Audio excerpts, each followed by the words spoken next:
حضور صلی اللہ علیہ وسلم نے نا فجر کی نماز پڑھائی، فجر کی، اور حضور فجر کی نماز پڑھا کے فرمانے لگے بھئی کسی بندے نے روزہ رکھا ہوا ہے آج؟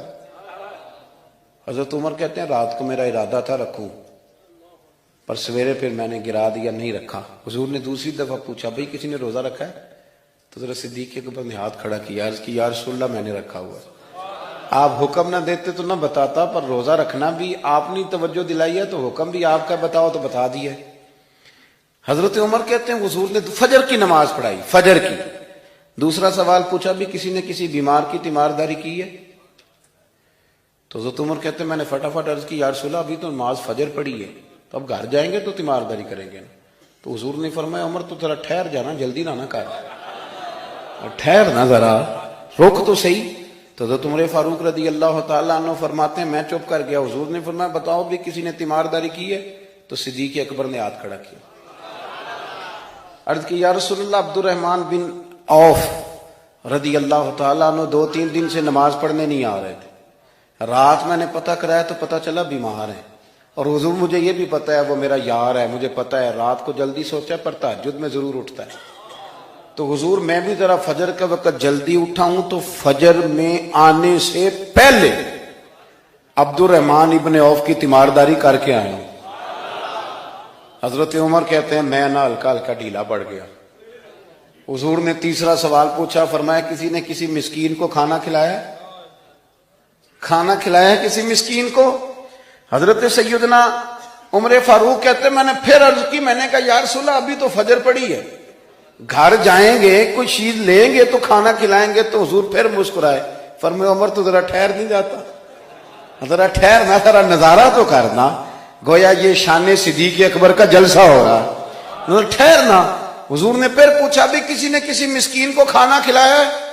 تو حضرت عمر کہتے ہیں لوگ سارے دائیں بائیں دیکھ رہے تھے اور میں چپ کے ابو بکر کو دیکھ رہا تھا، کہ مجھے پتا تھا کہ بولنا اسی نہیں ہے، اور دل میرا کر رہا تھا کہ کہہ دوں دیو جناب جواب، دل میرا کر رہا تھا۔ وہ سمجھ گئے تھے کہ سونا راضی کن کاموں میں ہو، بس یہ نقطہ انہوں نے پا لیا تھا۔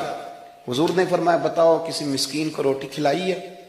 تو جناب سیدنا صدیق اکبر نے ہاتھ کھڑا کیا، عرض کی یا رسول اللہ سویرے اٹھا ہوں تو چھوٹا بیٹا بھی اٹھ گیا تھا، اور میرے وضو کرتے سنت پڑھتے ماں سے کہنے لگا بھوک لگ رہی ہے، تو ماں نے 2 روٹیاں بھی پکا دی، تو حضور ایک اس نے کھائی دوسری اس کے ہاتھ میں تھی۔ جب ہم نکلے ہیں نا گھر سے تو دروازے پہ ایک فقیر کھڑا تھا، مسکین کھڑا تھا، کہہ رہا تھا رات سے بھوکا ہوں، کوئی دروازہ کھلنے کا انتظار کر رہا تھا، ابو بکر سب سے پہلے تیرا ہی کھلا ہے۔ تو حضور میں نا اس مسکین کو ایک روٹی کھلا کے آیا ہوں۔ حضرت عمر فاروق کہتے ہیں میں نے گردن جھکا لی، اور میرے رسول کریم نے فرمایا اے اللہ میرے ابو بکر پہ رحم فرما، اللہ میرے ابو بکر۔ وہ سمجھ گئے تھے، مزاج شناست سمجھ آ گئی تھی کہ حضور کن باتوں میں، اور نا اپنے اوپر وہ سارا کچھ طاری کر لیا تھا انہوں نے، طاری، ان کی ادائیں بالکل ڈھل گئی تھی نبی پاک کی اداؤں۔ 3 دن وہ غار ثور میں رہے تو ہمارے صوفیاء فرماتے ہیں کہ ان پر تجلیاں بھی پڑی محبوب کی معرفت کی۔ جب مدینے آئے نا نبی کریم کو لے کے، تو کچھ لوگوں نے حضور کی زیارت کی تھی، کچھ نے نہیں کی تھی، تو کچھ آتے تو نبی پاک کی دستبوسی کر کے بیٹھ جاتے، حضرت ابو بکر سے ہاتھ نہ ملاتے، اور کچھ صرف حضرت ابو بکر سے ہاتھ ملاتے اور حضور سے ہاتھ ہی نہ ملاتے۔ میری بات پہ توجہ ہے آپ حضرات کی؟ تو کچھ لوگوں کو نا شبہ ہونے لگا، وہ معاذ اللہ سمجھنے لگے کہ شاید یہی اللہ کے رسول ہیں۔